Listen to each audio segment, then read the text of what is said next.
Zach and Jack. All right. Oh my God! You What do you didn't think? just do a reference of Backstreet Boys. Backstreet's back. All right. What do you think about? Because premiere episode didn't feel organic. My introduction. I'm trying to find something that You're works. just trying to get a vibe. You're trying to get your vibe right. I get Maybe it. that one's not No, it. I don't. Have we changed? Do we still have the same intro song? No. I figured. No, That's what I we figured. don't. I know. Well, we gotta build it. We need to hear from our fans about what we need to do and what we need to not do on this new show. That's straight up. maybe it'll just be different every time. This episode's Backstreet Boys. Zach and Jack. All right. Big episode. Big Texas episode. Admon Gilder. Yes. What a great dude, man. Awesome dude. 3 years at Texas A&M, 1 year in Spokane. Spoiler alert. I asked him what college he identifies with more. Which one do you think? Which one do you think? You just have to listen. Big Texas episode, Rob. You know what? That's really the first time I got to sit down and speak with him off the court. And it was really cool to just get his take on everything. And I thought it was just a great interview, man, all the way around. He's just a good dude, man. Really good dude. So, right, because you had played pickup with him a little bit. Yeah, play pickup and just play. I only just saw him on the court. Yeah. And never got to really sit down and talk with him for any amount of time. But he's a good guy, man. And I think people just need to tune in and listen to what he's got to say. And he's going to be in Spokane in July, and you invited him to the spot. Come to the crib. Absolutely, man. That's what it's all about, sharing the love. That's what it's all about. Did you guys ever play? Oh, you did play Texas. No. I did play Texas in the close scrimmage games. Because my freshman year, 2006, 2007, we played Texas, Kevin Durant, Texas. And then surprisingly, what I never understood was the box score would always get out. Oh, the close scrimmage? Yes. Yeah, right. I'm like, how did people know about this stuff? Well, because you guys didn't even what would you do in those close scrimmage practices? They're usually in Denver, right? It was always in Denver, and it was just us playing against one another. We'd play like a 10-minute. Yeah, 10-minute games, something like that. Maybe even 5 to get guys who haven't played that much some time to just get into the speed of the game. And was there a score being kept? Yeah, there was a score being kept. There was for the different sessions. But I feel like we changed up the style each time. I feel 1 year we did halves, and then 1 year we did quarters. I can't remember though. Okay. Well, but I just remember that was your first test of your conditioning being up in Denver. How'd you usually do? I was good, man. You're never not in good shape.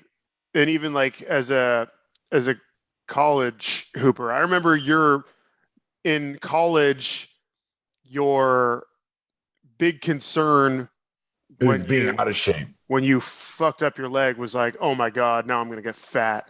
That was concern number one. That was the reason why I broke my foot in the first place. Yeah.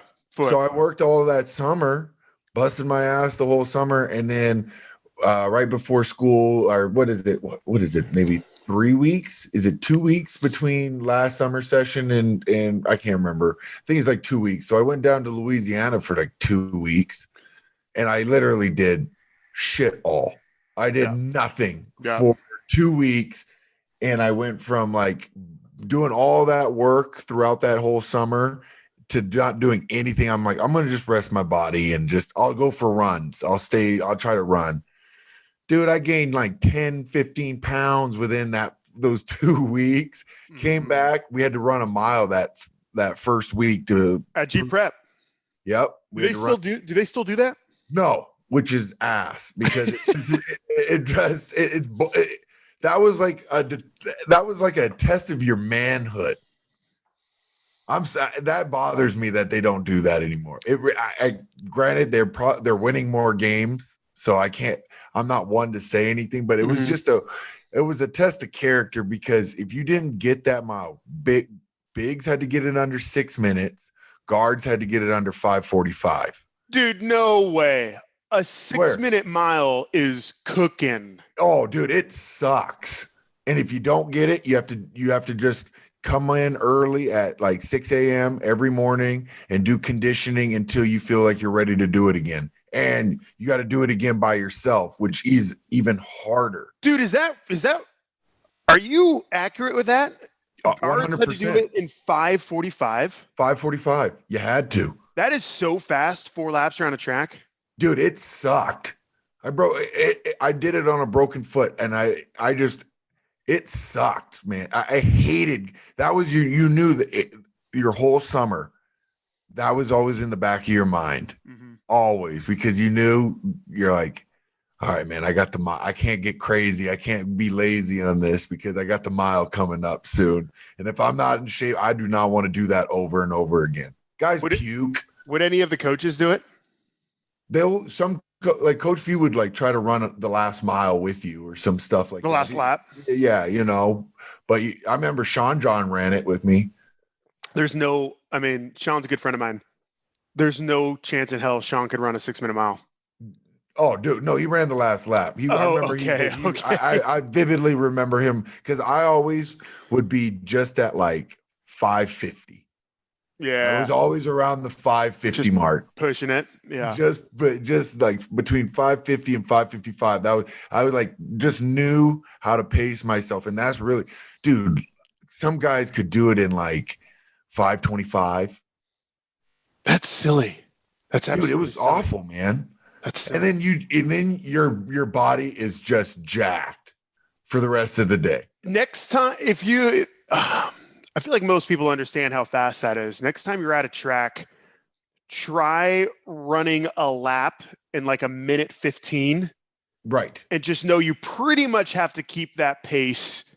Minute 25. Run it. I was going to say a minute 25, minute 30 is where you want to keep it in a good, like, that's your good pace right there. Yeah, that sucks. And you're just, it's the third lap that is the worst, because you're not close to done. Like you're halfway. Like yeah. Mile 2 and mile 3 is just brutal. Well, back to Texas. Last time we played Texas in a real game, 2017, the third place game of PK 80 overtime thriller. We're now playing them once again, for real, in Spokane. The date isn't out yet, but it looks like it's going to be pretty much the first game of the year. Just before Thanksgiving. Obviously, Thanksgiving, we got Duke. And then the battle in Seattle is back, baby. Is it really? Battle in Seattle is back. I love breaking news to Rob. Guess who we're playing? Okay. No. Please. It's not a traditional Arizona. power. It's not a traditional power. No, not a West Coast team. It's not a West Coast team. Tournament team last year. Good team. Good team. Is it in the Big 12? Nope. ACC? Nope. ACC's close. What? ACC is close. Oh, geographically. Okay. Big 10? No.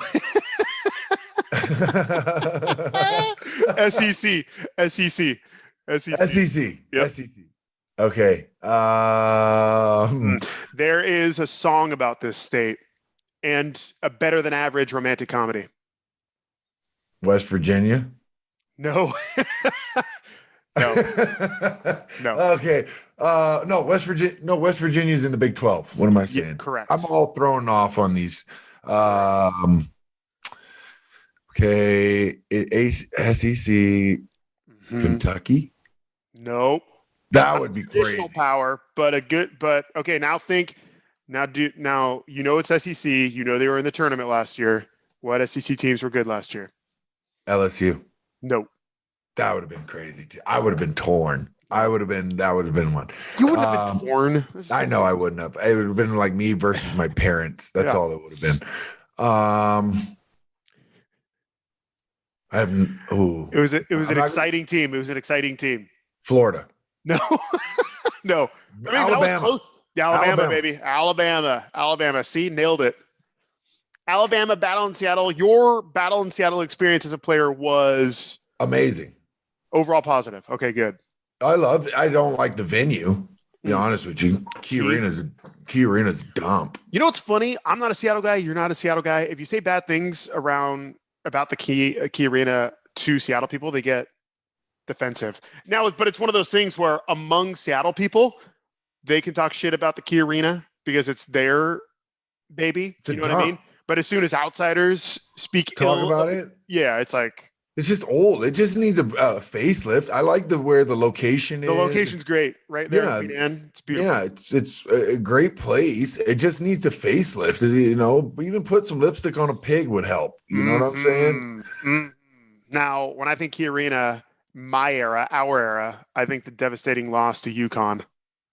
Oh yeah. So we had Tennessee. I played 5 years. So Tennessee, I had just broke my foot like 2 weeks before, or maybe a week before that UConn game. Yep, that was a big deal because we were like fourth in that country. Yeah. First time we'd ever been ranked that high ever. Yep. And then I don't. By the way, that game, I don't want to point fingers, but maybe if Pargo doesn't turn it over with like 30 seconds to go. Doesn't he throw it down the court? He throws it like 94 feet in the wrong direction. I can't remember. I kind of remember it. I remember it was something, but it happens, man. That's basketball. We played UConn. Then was it Illinois the next year? Illinois. It was Illinois and then Davidson, but there's one more because I did 5. I did my 5-year bid. Okay, so now I got to pull it up. Battle in Seattle because I know Davidson was 2009 because it was right when Steph Curry left, and it was like right after, and it was a kid from Vancouver that played on that Davidson team. It was like, ooh, what a sexy game! But we hadn't won a battle in Seattle in like 5 years, so it was time to get a win. We lost to Bruce Pearl's Tennessee. That was my senior year, so that would have been. No, that was your freshman year. It was. Wow. Maybe I should have pulled this up before. All right. Well, we didn't know we were going to get it all involved in battle in Seattle. Maybe going back to the Key Arena thing. Yeah. Maybe they want to keep it grungy. It is Seattle. Like the footprint of the Key Arena is very sexy and the location is sexy. But it's Seattle. Maybe they want to kekeep it like, Portland keeps it weird. Seattle keeps it grungy. Grungy, yeah. Like Key Arena hasn't showered in 4 to 5 days. Has long, greasy hair. Gonzaga. Okay, because I know. Yeah, so I know your freshman year. My freshman year. Okay, yeah. Let's do it. We can do this organically. I don't have to look it up. Yeah, Tennessee, then UConn, then Davidson. Because Davidson was my last year. Davidson was 2009. Okay, then Davidson. Then it was Illinois. And then what was your last one? Last one 2011. Was it like Kansas State or something? Might have been basketball. Maybe we didn't do one. No, I think you did. Let me see. So it would have been 2011, 2012. Rob Sacre, Marquise Carter, Mike Hart, Elias Harris, Kelly Olynyk, Redshirt, Guy Landry, Eddie, Sam Dower. What a team. Okay. You went. That was the one where they did the Vancouver game for you. Maybe that's what it was. That's probably. Oh no! Arizona. It was Arizona. We kicked the shit out of Arizona. That's right. Remember Arizona? It was a bad Arizona team. Was it Sean Miller's first year? Might have been. It wasn't his first year, but it was like his first few years. It was not a good Arizona team, and we won 71-60. I remember that. I was at that game. That was a good one. All right. Well, that was fun. That was called Two Old Guys Trying to Remember Games from 15 years ago. 10 years Just ago. going way deep in the brain. I'm like, yeah, man. Anyway, Battle in Seattle's cool. I mean, as a Bay Area guy, it's funny because Bay Area Zag fans get way more chances to see Gonzaga play than Seattle. Yeah. People, you know what I mean? I get 3 times a year minimum that Zags are in town. So I guess I've always thought meh about Battle in Seattle, but now I understand why it's such a big deal. It's a massive because majority of the kids that go to Gonzaga are from Seattle. So congratulations to those who love Battle in Seattle. I always just think you never got to really party at Battle in Seattle, though. No, I never. Yeah. We went right from the gym, right to the plane, hotel, game, back to the plane, home. Yeah. So as a fan, it's always on some gross overcast December day. There was that one winter storm, that UConn. That was UConn. Yep. But usually, you show up to somebody's Queen Anne house that they're renting from their aunt, and you start drinking mimosas, and then you cruise down to one of the pregame bars. Yeah, and the games were always such a blur for me. And then you spend 9 hours at Kells after the game. And then the good thing is I'll be there next year. There you go. It's it's 6 months away. Wrap your mind around that. How crazy is that? Dude, this year is going way too fast for me. Battle in Seattle. And then it looks like UCLA should be happening. We have an absolute debacle going on right now with our 2K tournament. The tournament we're in with Providence and Oklahoma State. And who's the 4th team? I don't know. Louisville. Louisville. Louisville was always with Rick Pitino's teams. Louisville was those teams scared the hell out of me. I ain't gonna lie, they were wild. So our good friend Jeff Goodman last weekend broke the news that instead of playing in Madison Square Garden, which is fun, right? That tournament will be played in Newark. Really? Newark. Yeah. So that's embarrassing for everybody involved. It's embarrassing for everybody involved. No way. Stop. As of now, we'll see how it goes. Clearly. Oh, my goodness. I mean, you have to imagine that the schools have the power to back out. I mean, if you sign up for a tournament in Madison Square Garden and then they say, oops, we're moving it to Newark, you can return that item. No questions asked. That's not even like saying, going from San Fran to Oakland. No, that's like the differences from that is so dramatic. It's like San Fran to Stockton. It's like, and I'm not speaking from experience here. I've just heard, let's say if you're going on a bachelor party and you order some entertainment and what you see on the website is far different from what knocks on the door. If you know what I mean. No, we're talking about C-section scars. It's honestly like going from, hey, we're going to a bachelor party in Vegas. Yep. To, hey, we're going to a bachelor party in Post Falls. In Reno. Hey, okay. You bite your tongue, sir. I am a Reno guy. Are you really? I'm a Reno rat. Reno is okay for what it is. You have to temper your expectations with Reno. And once they're tempered, dude, you would love Reno. You're a Reno guy. Reno is $5 blackjack all over the town, no matter what time of week it is. It could be Saturday at 9:30 p.m. Oh, I've been to Reno. I know what it is. Reno is great. If you're looking to go to clubs and stuff, okay, maybe it's not your scene. But Reno, that's what it'd be like. Okay, so you're telling me if someone said, "Oh, we're going to a bachelor party in Vegas," and then you find out, "Oh no, it's just in Reno." Rob, how are you feeling? Rob, you're talking to a guy that has been to 3 Reno bachelor parties, so I feel great about it. I feel really good about it. Reno is where it's at. Okay, That's neither here nor there. Big Zagoos. So go back to Newark. Good luck. Yeah. Yeah. UCLA. We have an open date mid-December. I think it's December 11th, something like that. Okay, set in stone now, set in stone, bunny quotes. Newark, New Jersey, November 18th and 19th.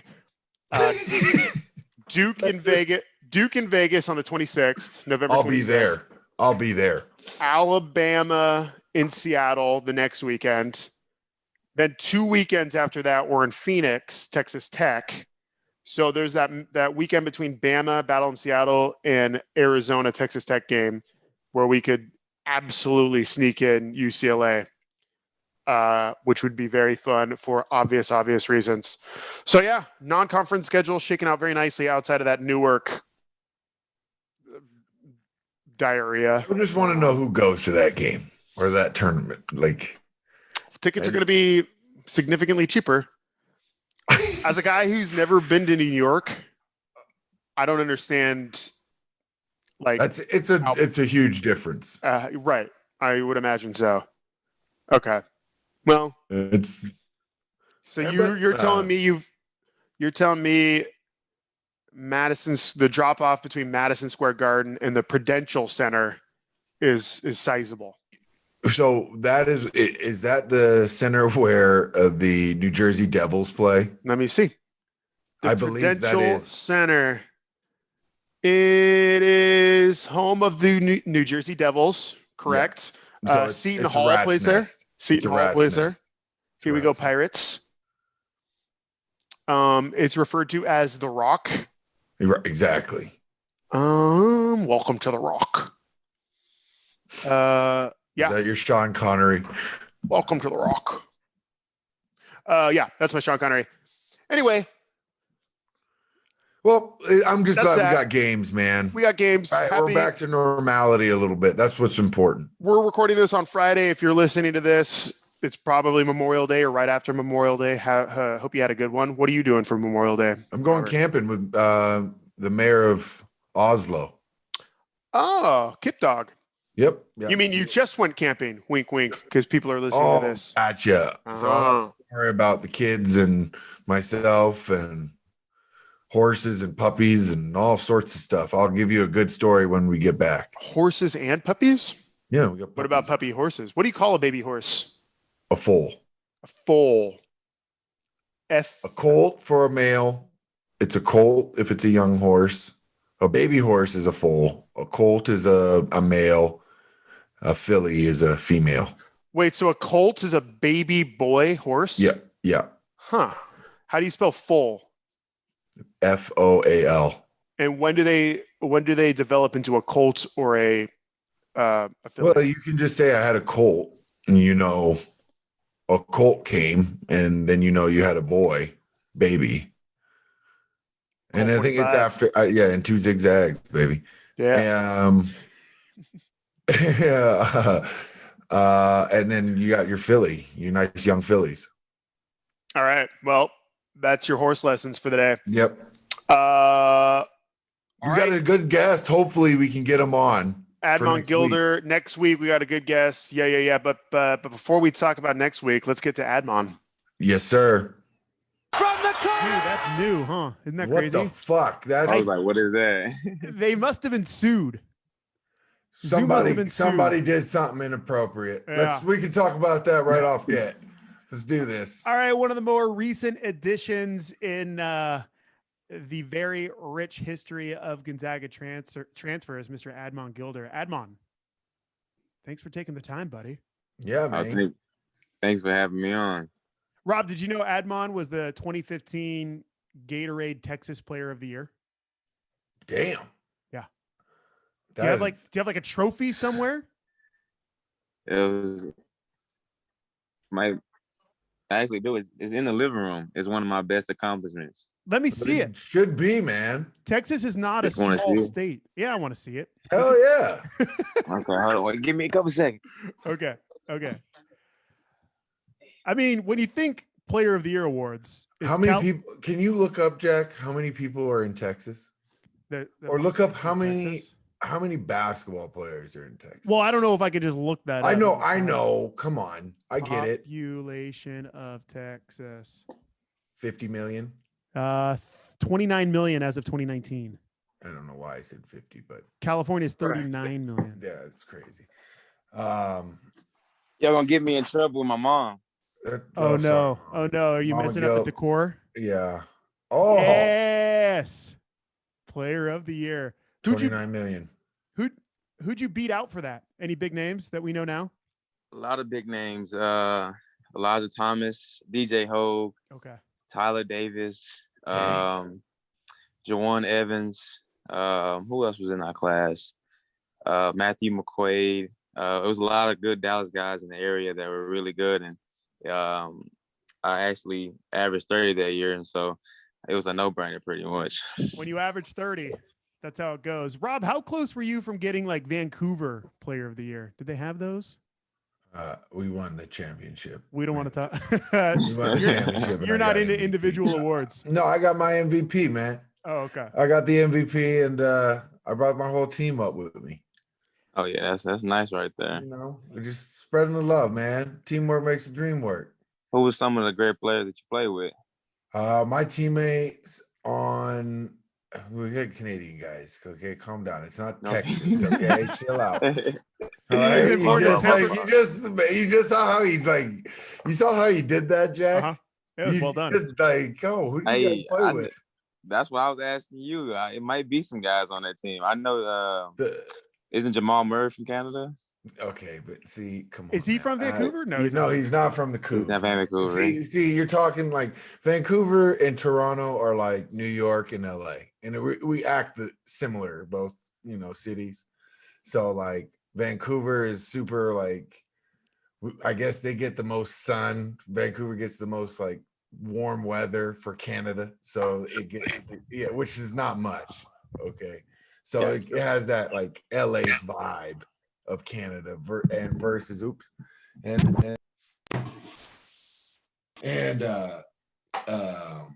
Toronto. Your mic 100% just disconnected. Admon, this is like our 120th podcast, and we're still screwing it up. Do you see that? I'm better. Yeah, you're perfect. Yeah, you sound good. Toronto's like the New York, man. Simple as that. Gotcha. So who I played with was Tyler Kepke was on my team at the time. He went to the University of Utah. Who else? A bunch of guys who went to Portland State.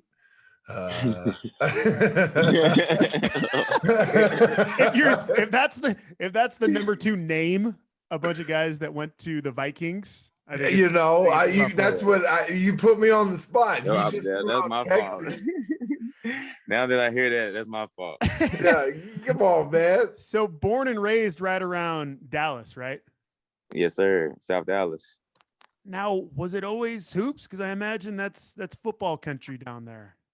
It was always hoops, and I've had that question multiple times because I think once you get around like the 5th or 6th grade, now back then we had AAU, so therefore when you're able to travel all summer, play all year, like I think that kind of took over from the basketball side for me. So, and then I played football 1 year in high school. I tried to, but I realized I was like the biggest guy on the off, bigger than our offensive lineman. I thought that was a problem. You don't want to take a Ferrari off-roading. That doesn't make any sense. That's why you don't.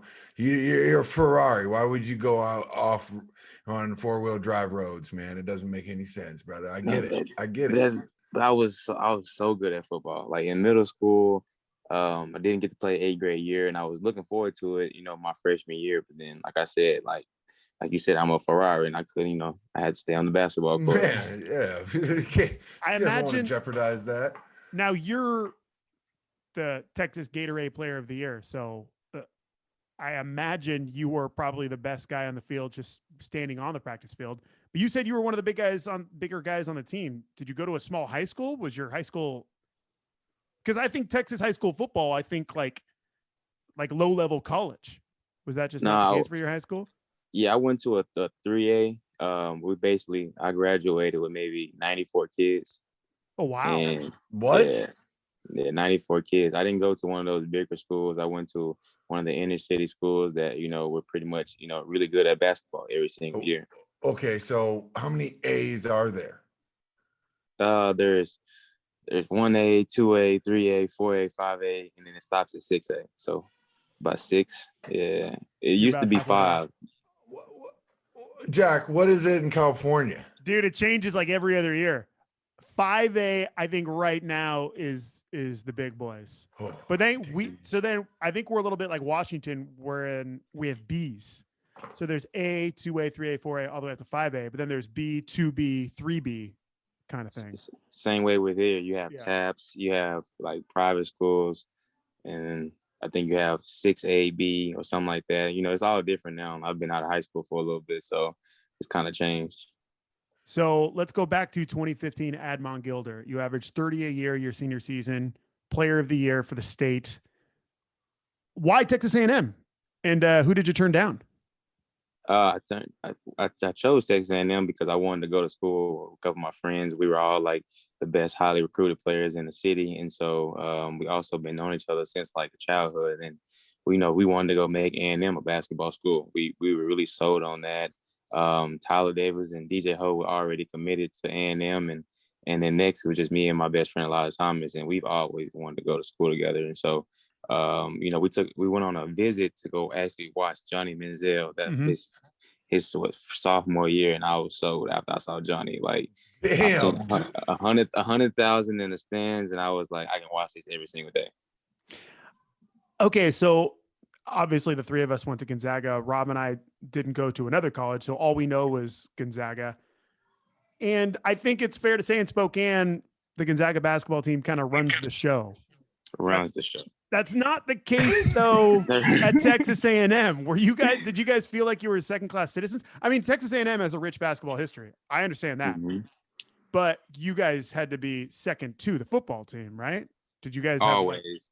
I used to always, kind of complain about how can the football team gets 100,000 and then the basketball team gets maybe 4,000 or 5,000 sometimes on a good day. But my freshman year we had a really good crowd, and I think the biggest thing is it's kind of hard because when you can compete, you can't compete with tailgating.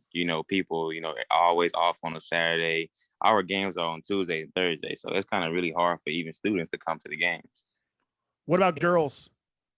You're at a party, there's football players there, and you're one of the stars of the basketball team. He's a focused athlete, Jack. Yeah, okay, fine, whatever. We're not on The View Come here. on, man. You can't put the pressure on this guy. No, you put me on the spot. Yeah, man. That's yeah. Go ahead, man. Never had a problem in that field, but other than that, it ain't about basketball, football. It's about how you look sometimes. So that's why I always tell some people. Okay. Oh, it is. But a lot of alphas, and I promise I won't harp on this too much, but a lot of alphas at these parties, there had to have been some showdowns between basketball players and football. Oh, hell yeah. Come on. Oh, hell yeah. There's no question. Most definitely. I was there with Johnny Manziel. He left right before I got there, but he was on the visit. Kellen Mond, he just, got drafted. Also, I went to school with Kyler Murray. He was actually my, next door neighbor. So a lot of people don't even know he went to A&M. Mm-hmm. And so we had like a lot of good football players, but like I said, like we were like number 3 recruiting class in the country. And so we came in there acting like we were the big dogs. Did you ever fight Kyler Murray? Fight? I'm just trying to get some basketball on football. He just wants to. He likes to create that. I do division in this world. I don't know why. Okay, never had a fight. Never went there. He's only there for 1 year, so it was small conversations, small interactions, and stuff like that. So 3 years at Texas A&M, and then fortunately for Gonzaga, you decide to leave. What was that transfer process like? Because Rob and I talk about it. Now it's crazy. It was still a little bit more difficult for you when you did it, when you went through the process. So, give us an idea of your mindset as you made the transition.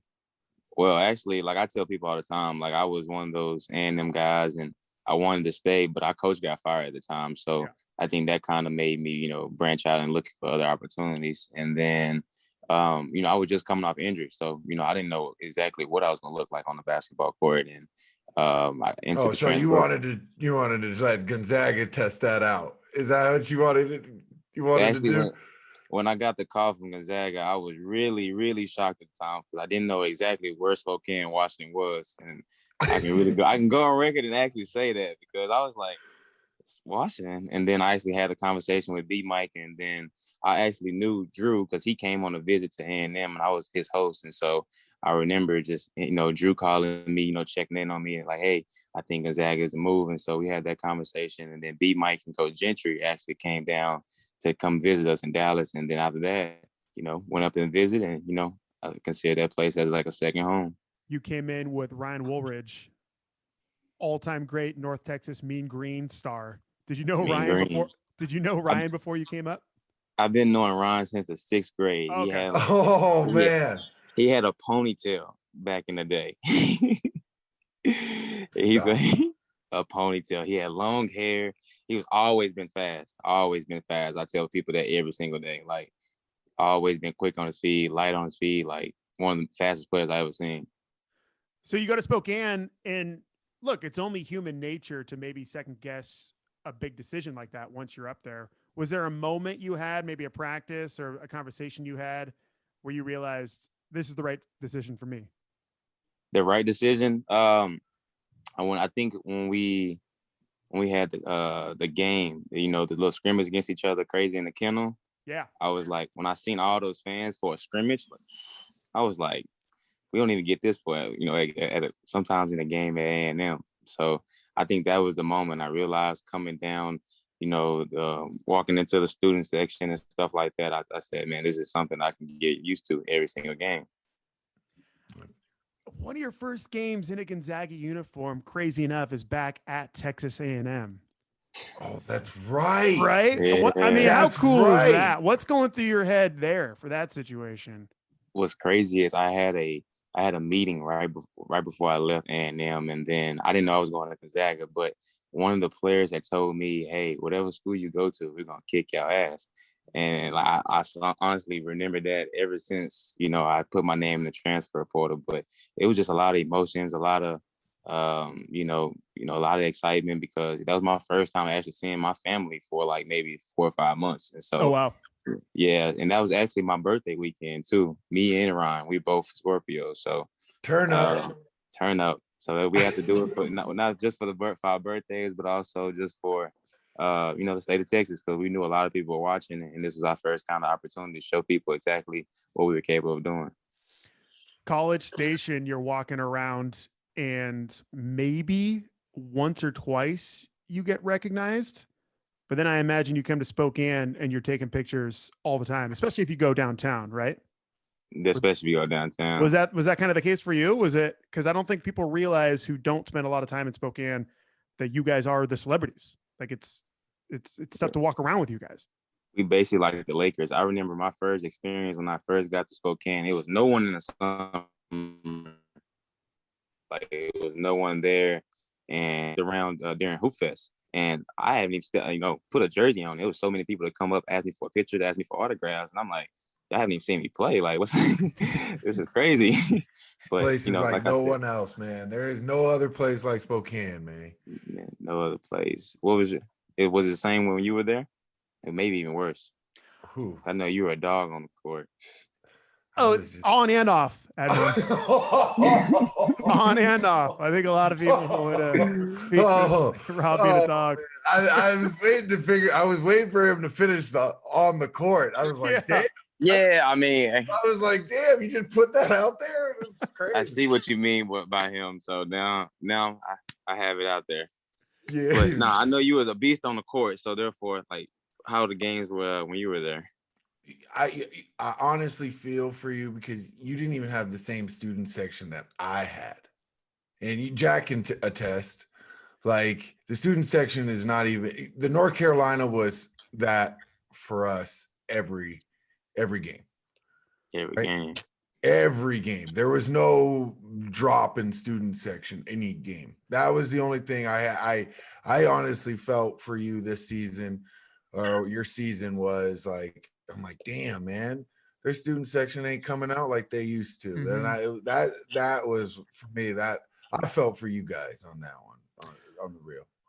I'll say this, being a non-athlete, from my perspective, I was there from 2006 to 2010. Basketball players were a big deal for sure on campus and off, but I think the level of celebrity has risen in the last 5-6 years. No question. In downtown Spokane and everything. I mean, on campus, you see Hooper. On campus, it's obviously different, but when you go into downtown Spokane, like it's a whole different level of celebrity now. Jack. I mean, Rob's like a 7'1". Put me back on the spot. Yeah. No, but Jack, we didn't have IG and stuff either. Yeah. Oh yeah. We were just out. We were on the cusp of Instagram coming in, right?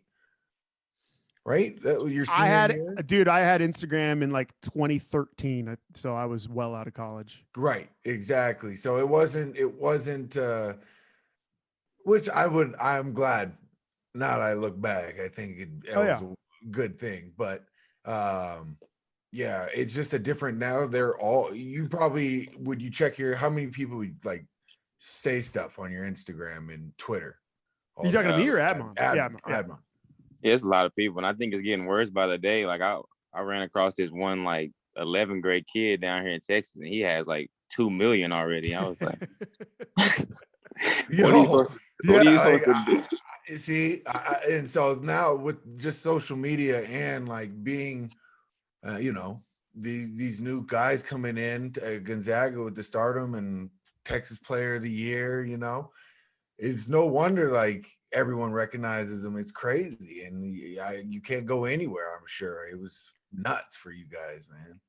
Yeah, it was, but I wonder how it would have been this year if if the team this year had fans this year. Like, I really would love to see that student section. Like, I know you talked about how it wasn't the same on my year, but this year I know it would probably been even, maybe even 10 times better.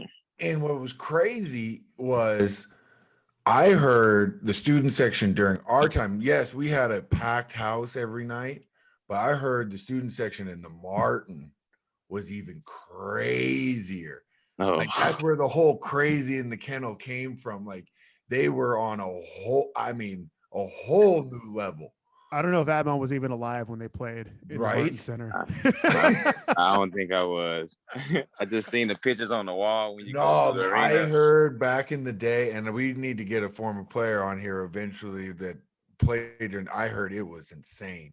And so I know from my standpoint, every game, whether we were playing Pepperdine or Wake Forest or Notre Dame, it didn't even matter. It was always packed in the student section. The stadium was packed. Or arena was back, but yours, I was like, man, come on, guys. These guys are busting their ass. They don't, and the thing is, people don't work during practice. Ooh, practice is another level. That's one thing I can say. I ain't gonna lie to you. Practice is another level. Oh man, Coach Few can put some time on those legs, boy. Some time, and then I remember playing against you in practice. I'm like, woo, getting hit by a screen was another level. I'm like, this man is. I'm trying to go under every time on Ryan. Heart attack. When you say you looked pretty good, in my opinion. Oh, I was gonna die.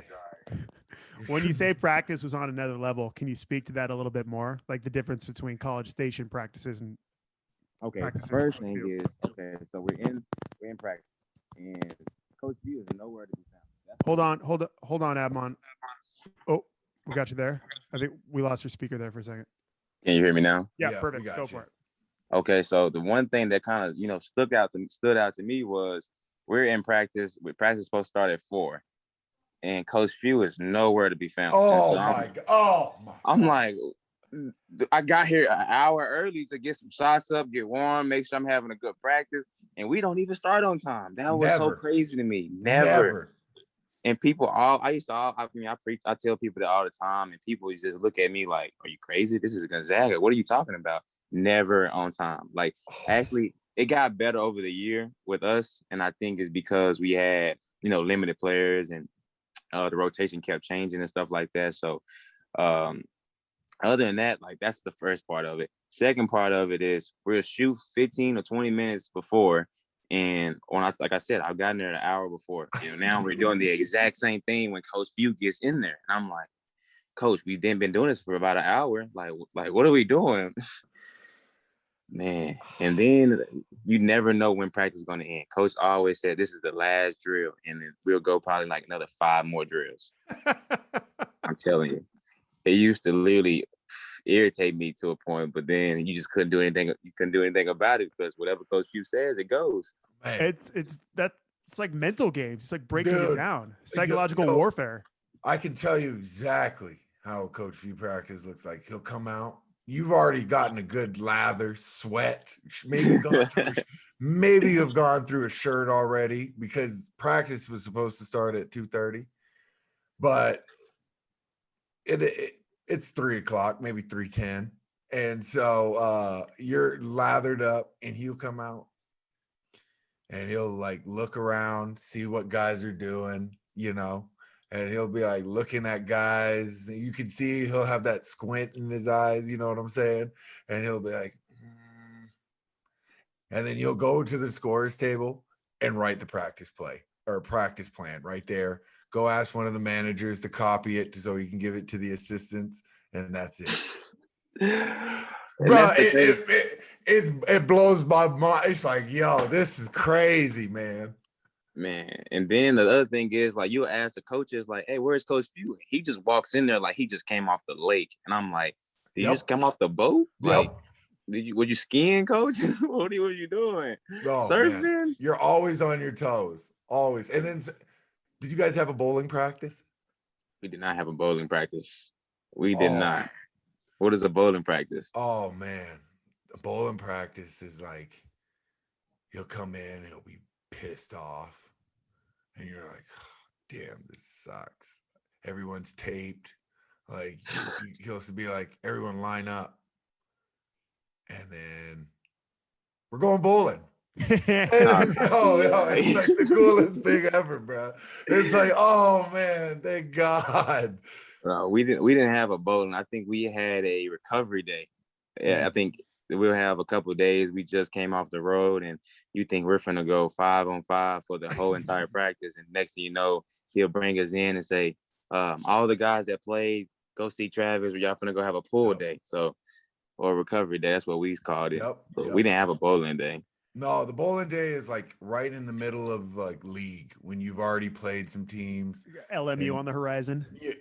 And like you've been beating the hell out of each other in practice long enough where you're just fed up. And it goes, like he can feel it. And it might be after a loss, which is crazy. I see. That wasn't happening with us. No, y'all were on another level. Man. But for us, it was like right after we came after a loss or something. And like he could tell like something was off, and he would be like, all right, everybody on the line, that game was miserable or something. And then he'll be like, we're going bowling. Let's clear our minds. Let's go bowling. And you'll be like, hell yeah. And I was like, that's all right, man. I can get with that one. I can get with that. All right. Yeah, we screwed up. Let's learn from it and get on.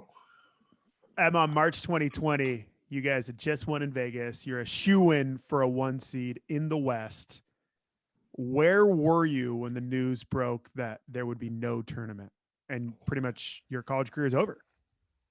I think we were right on the bus heading back to Spokane. And like, I don't think the official news had came out yet.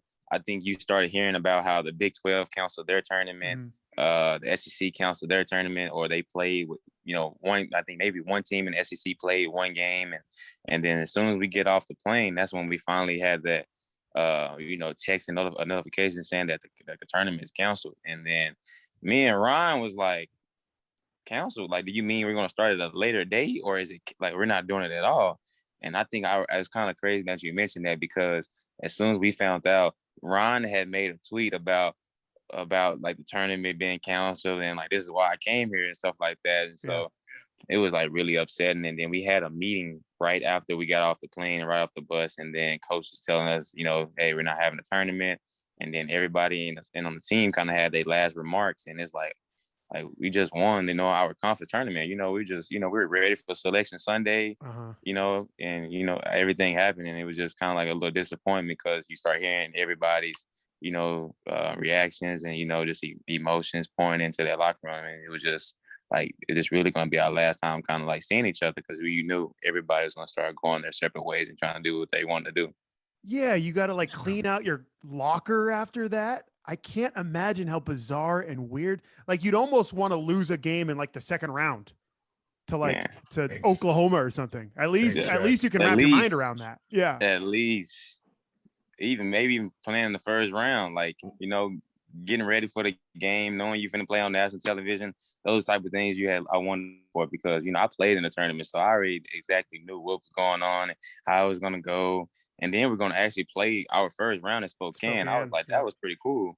Yeah. What? Yeah. It's just a weird whole. That was just such a weird deal, man. Because you guys worked your asses off all year, man, and to just get it cut off like that is crazy.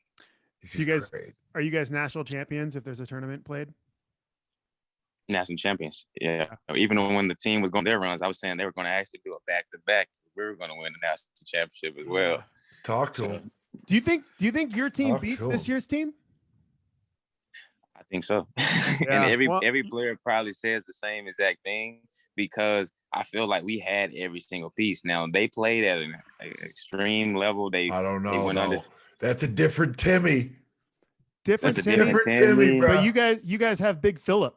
We have Big Phillip, and people don't understand that. Like that team did exactly what they did this year without Phillip. Right. Think about adding Phillip to that equation. Now this team becomes even more dangerous. I can't imagine. So, Rob, I ran into Admon and Ryan Woolridge down at the Final Four. The plan was to get Admon on the Tuesday after the game, where we would, be drinking champagne and talking about being national champions. As it was, I didn't text Admon back for like 3 weeks. And he didn't want to text me. Yeah, right. I didn't hear from him at all. You just thought you got blackballed or something? Like he's out. On anything about him. Well, he didn't want to hear from me either. It was like I don't know about you, but after that, I didn't want to watch sports for like 10 days. Oh, Jack, I wanted nothing to do with sports. Hole. Jack, I think I was worried about you for a minute, Jack. I was thinking that Golden State Bridge you're getting real too close for me. But I mean, for us, Rob and I watching it, it's, we're pretty much glorified fans watching the guys out there. Those are your teammates you saw on the floor against, first UCLA and then Baylor. That had to have been excruciating for you on Monday night, you and Ryan sitting together watching that game. It was, but then again, like I said, those were my teammates. I wanted them to win as bad as, as probably anybody in the country. And so not just them as well. I thought Coach Phil was really deserving of winning the national championship. And, I think the things he's done with that program is only getting better. And so I was really, kind of upset for him as well. But then I was upset because I had to, have these conversations with my buddy King McClure, so we've been talking about it every day since January. And so I think it was just like, oh man, it was kind of hard to cheer because it was like they started kicking their ass from the beginning. It was brutal. Like, it didn't even give me a chance to kind of start cheering. I think they got it to like maybe 9 one time. Then I felt the excitement. I started, get up on my feet a little bit more. Then next thing you know, it just kind of got worse. I was like, golly. Baylor too. Growing up, I'm sure Baylor recruited you. Yeah, Baylor recruited me, and that's the other thing. Texas A&M, we hate Baylor. Yeah. So therefore, like all my A&M fans was like, "Go Gonzaga, go Gonzaga." They've never seen a Gonzaga game, and they're telling me, "I hope Gonzaga beats Baylor tonight." Like, I'm like, "Shoot, me too." Like, I'm actually gonna be at the game. I hope they beat them by 40, and then, it was a good season though. So can't really just dwell on the past. At this point, 3 years at Texas A&M. And I don't think people realize that you were a player at A&M. I think you averaged double-digit points all 3 years there. If not, you maybe you had like a 9.7 your freshman year. Mm-hmm. 3 years at Texas A&M, 1 year in Spokane. If you had to identify with one college program, what would it be if you had to choose one? Oh, Gonzaga. Yes. Oh, there you go. Yeah, Gonzaga. Yes. It was 3 years in one right there, boy. it was really hard though, because like I tell everybody till this day, like A&M is like my first home, because I feel like that's where I kind of grew up as a, as a person, as a young man. And so like, I can't take away any memories that I have, but I had some really good years at, in players on that team at A&M. I played with Caruso. I played with Daniel House, played with Robbie Williams. I played with, DJ Hogue.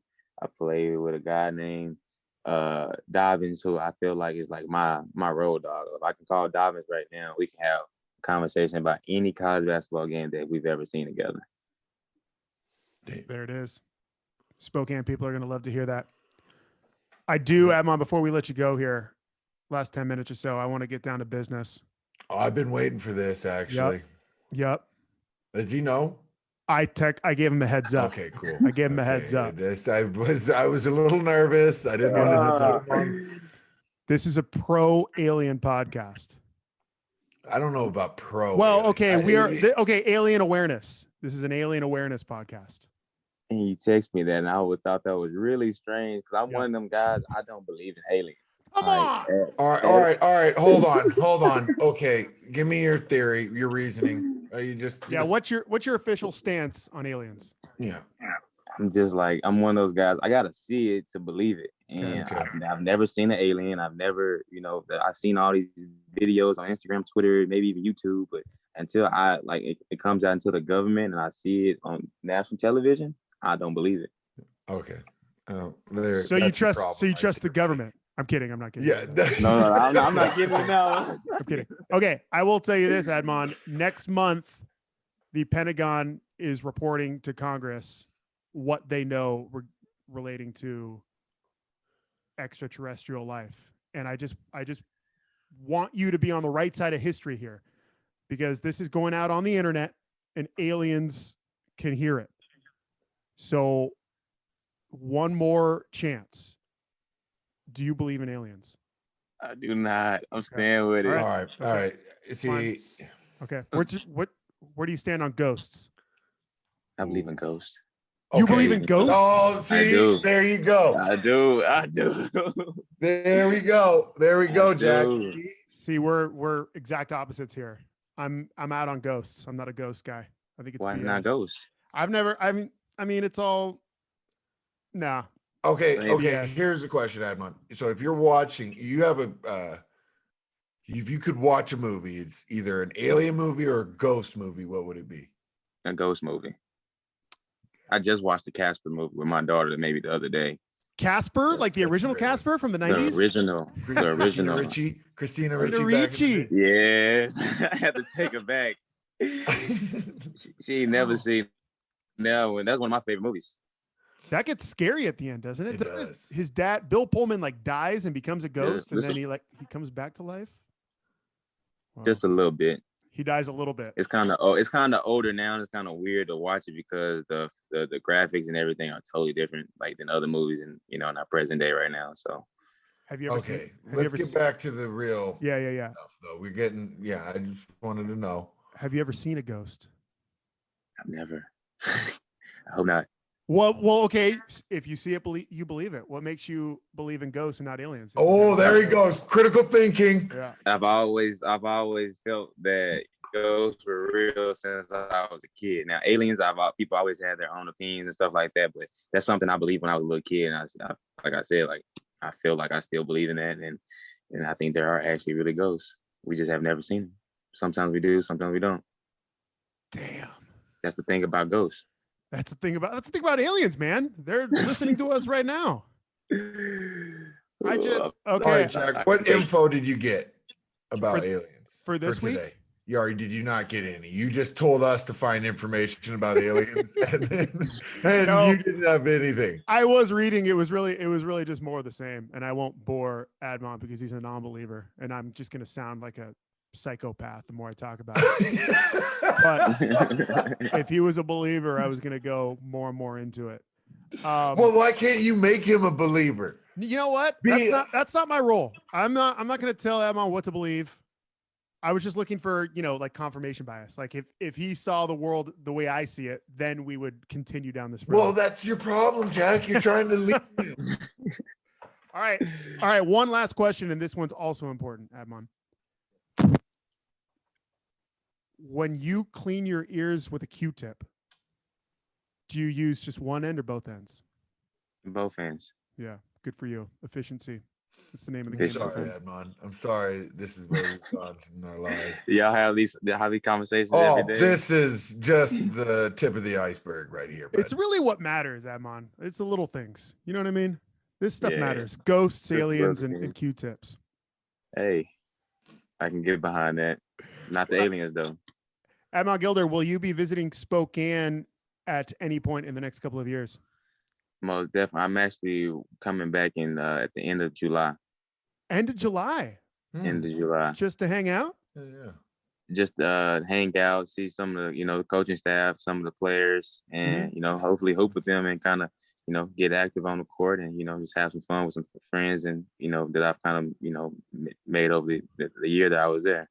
Good for you, man. Good for you. You're more than welcome to come up to the crib, man. Have you been to Rob's house? No, he has not been to the house. He was a college. I was working. Well, now that you're not a college student, you're in the Gonzaga Spokane alumni crew. Yeah, you can come up to the crib, man. Most definitely. We're going to stay in touch. Yeah, you got my number now.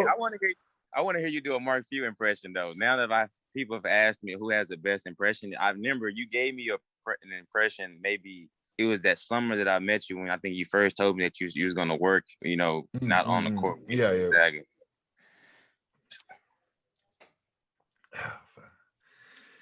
Hey, Admon, just get to your right hand and just go to the hoop. How difficult is that? Seriously. No, just get off the court. Just go. Change your body language.